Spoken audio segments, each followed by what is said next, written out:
When you do biceps curl exercises on a cable machine, a lot of the same things we looked at for tricep extensions are the same, in that you really only want to have movement at one joint, only at the elbows. So as I'm making my movement occur here, I'm only having elbow flexion occur as I come upwards with the weight. So I want to keep my elbows locked at my sides, just like I did when I was doing my triceps exercise. So I want to avoid having my elbows come up like this, for example. Okay? When you do that sort of thing, then you're starting to involve the muscle in your shoulders again to do the work for you. So that's a common error that I see people do, is having their elbows move forward. Another thing people might do is at the very beginning of the lift is that they'll let their elbows come back and then do kind of a partial biceps curl like that too. That again would be another way to make it easier for yourself. That would be cheating. The final way you'll see people cheat when they do biceps curls is they'll just lean back with it and use their back to create momentum to lift the weight.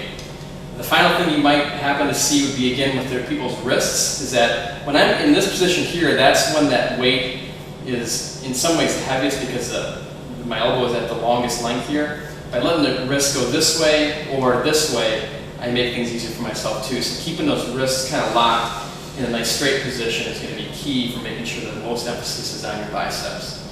The final thing I want to talk about with cable machines is making a distinction between cables and dumbbells or free weights. With cables, the weight stack simply goes up and down the whole time. It doesn't really move through a range of motion the same way a dumbbell would. For that reason, the resistance remains relatively constant throughout a cable curl or a triceps pushdown. With dumbbells, however, because the dumbbell itself is moving through a range of motion, the resistance is more dynamic because torque changes throughout the range of motion more so than it does in a cable type of an exercise.